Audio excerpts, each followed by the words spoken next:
Now, for the next few minutes, I want you to read on page 342, middle of the page, where it says reading novels, and continue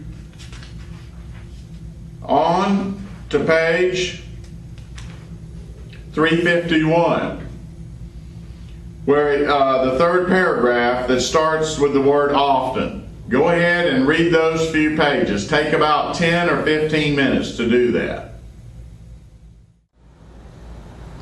Now, I hope you're familiar with reading novels, reading short stories, reading essays, and we're going to talk a little bit about George Orwell's Shooting an Elephant. Read with me now, starting on page 351, the third paragraph. Often studied is Orwell's Shooting an Elephant, a narrative essay recounting, presumably, the writer's experience in Burma as an officer of the British law that ruled the poverty-ridden people of a small town. Orwell begins with 2 paragraphs which explain that, as a white European authority figure, he was subjected to taunts and abuse by the natives. Ironically, he sympathized with the Burmese and harbored fairly strong anti-British feelings, regarding the imperialists as oppressors rather than saviors. He tells us that he felt caught, trapped between his position of authority, which he himself resented, and the hatred of those he was required to oversee. The body of the essay, some 11 paragraphs, relates the incident with an otherwise tame elephant gone mad, which had brought chaos and destruction to the village. Only occasionally does Orwell interrupt the narrative to reveal his reactions directly, but his descriptions of the Burmese are sympathetically drawn. The language is heavily connotative, revealing the helplessness of the villagers against both the elephant and the miserable circumstances of their lives.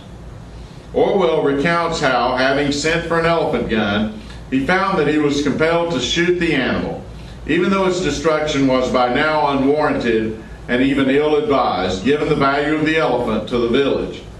But the people expected it, demanded it. The white man realized that he did not have dominion over these people of color after all.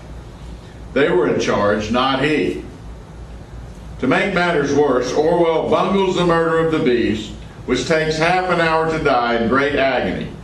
And in the aftermath of discussions of the rightness or wrongness of his action, Orwell wonders if anyone realizes he killed the elephant only to save face. It is the final sentence of the final paragraph which directly reveals the author's feelings, although he has made numerous indirect references to them throughout the essay. Coupled with the opening paragraphs, this conclusion presents British imperialism of the period in a very negative light. The unable doing the unnecessary to the ungrateful.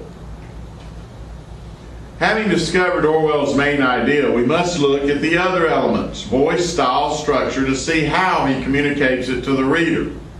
The voice of the first-person narrative is fairly formal, yet remarkably candid, using connotation to color our perception of the events.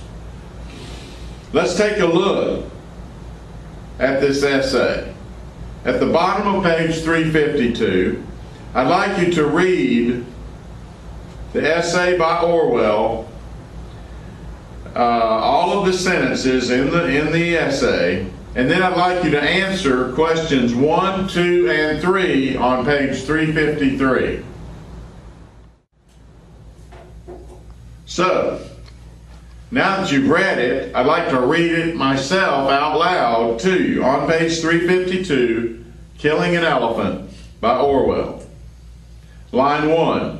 And it was at this moment, as I stood there with the rifle in my hands, that I first grasped the hollowness, the futility of the white man's dominion in the East. Here was I, the white man with his gun, standing in front of the unarmed native crowd, seemingly the leading actor of the piece.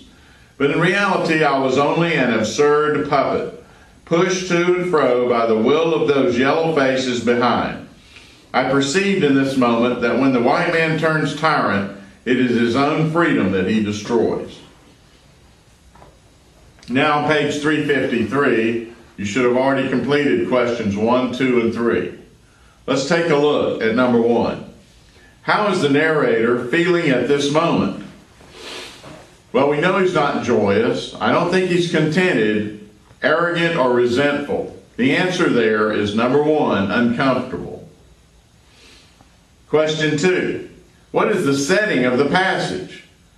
Well, he talks about the yellow faces, so it has to be Asia. Number 3. Question 3. Absurd puppet in line 5 refers to, and that would be choice 3, the white man. If you have any questions about reading prose, make sure you go over the reading that I gave you and study the passage by Orwell.